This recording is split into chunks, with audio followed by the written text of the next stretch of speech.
The U.S. government under Trump just attacked Venezuela overnight. Today's Saturday afternoon. This happened very early hours in the morning, around 2 or 3 a.m., where the capital, Caracas, was bombed by special forces in the military, the U.S. military, and they kidnapped, we can say, Nicolas Maduro and his wife. Um, this is a violation of international law and sovereignty of a nation.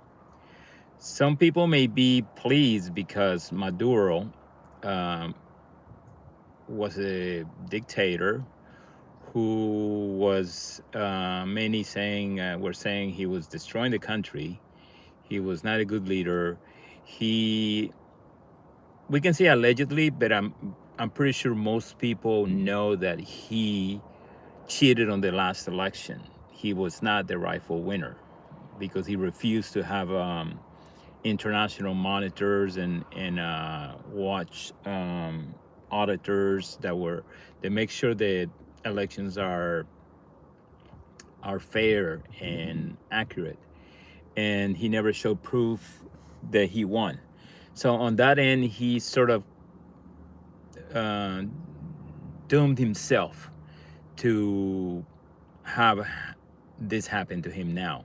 If he had rightfully won the election, if he had shown proof that he did win the election last year, or was it the year before? I forget now. Um, I don't think that the U.S. would have attacked because Trump has had some differences and antagonistic um, encounters with other world leaders. And for example, the next neighboring country, Colombia, with Petro. And Petro has called them out as a pervert, as a rapist, as a corrupt individual, as a criminal.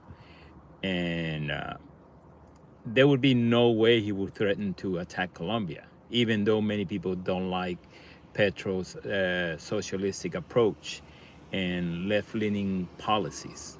But going back to, I'm straying, going back to Venezuela, what's happening in Venezuela now is going to be a test um, for Trump, as awful as he has been in with immigration policies that are abusive, unconstitutional, even legal. They like to call it illegal immigrants when the policies there and the enforcement they're conducting are illegal.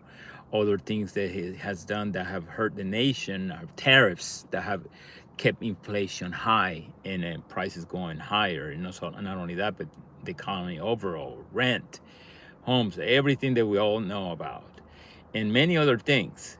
But this one action that he has taken with Venezuela, people are hoping that this is not going to turn out to be another Iraq that was for Bush.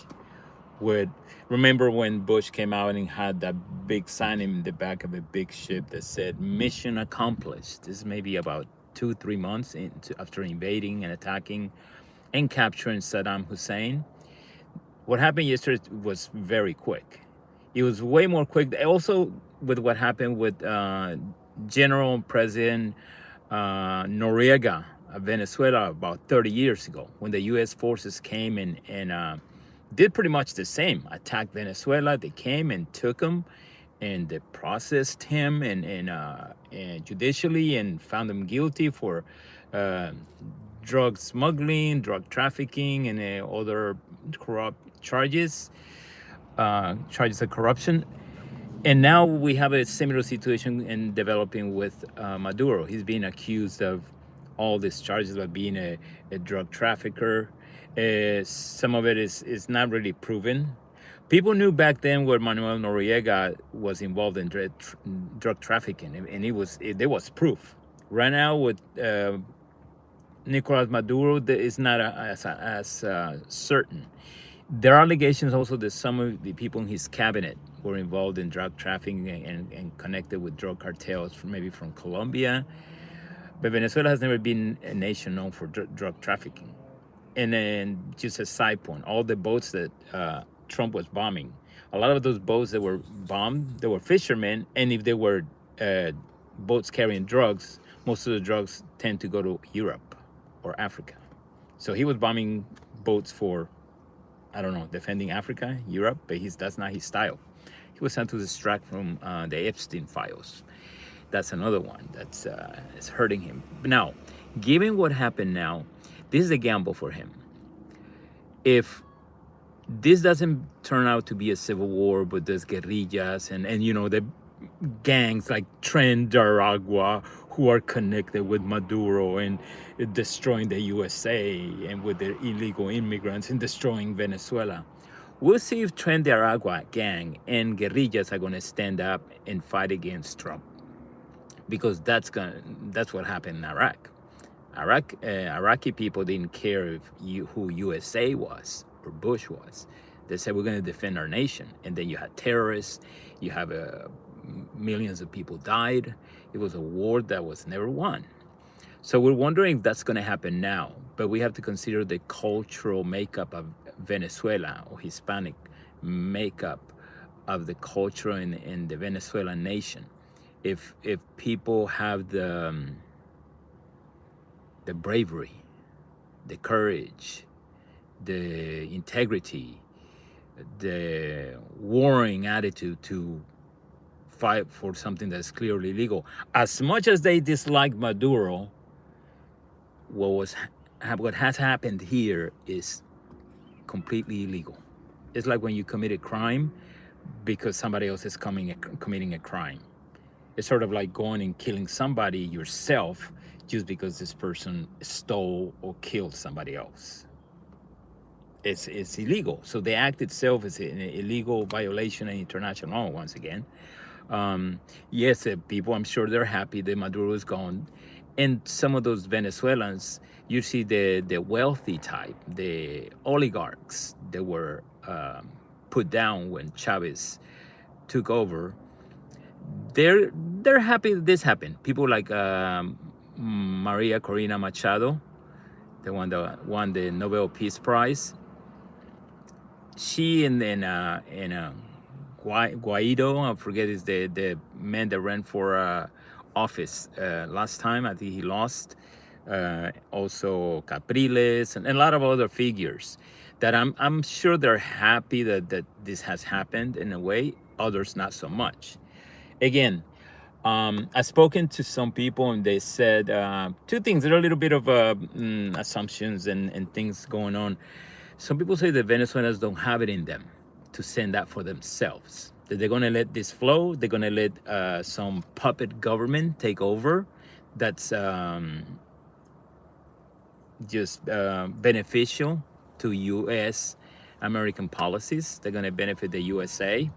I mean, right now, they just, by doing what they did right now, they have taken away business from China and business from Russia. If they put someone in place of Maduro who is pro-America, like Maria Corina Machado, someone like that who's a sympathizer with Israel, also the genocide they're committing over there in Palestine, and she's sympathetic to that and the USA policies. And she said, when she won the Nobel Peace Prize, she said, I accepted in honor of Trump. It's that kind of attitude. And you know what? Even though she was kind of kissing ass in a way, Trump just made a statement saying that she's not suitable to be a leader to replace Maduro. And part of it, I think it has to do with his misogynistic ways, not because she cannot be a leader. It's my guess. I mean, many people can conclude that given his behavior towards women through his life. Yes, he's had one or two women who in the administration who are heads of DHS and the DOJ, Pam Bondi and Kristi Noem, but it's because they're total Trumper, Caucasian, MAGA people. But in general, there's a question now whether Venezuela is going to peacefully transition into a democratic nation with its own rights and its own um, process forward to grow and develop into a successful nation, a stable nation that it was once. It was one of the best um, economies in Latin America for a long time. Or it's going to develop into a civil war. Again, some people feel like Venezuelans are just going to submit and bow down to the USA because that's their nature or their character. Others are saying maybe not. I mean, Colombia right next door, you have the guerrillas, FARC, M19, people that are very courageous and brave and rebellious. Venezuela, not so much. So people have drawn conclusions on that so far. Anyway, so that I wanted to share that since this happened just overnight. Sorry if it's a little longer than I thought, but I needed to address it. Again, let's see what happens moving forward. And ahí vamos. Hasta la vista, baby.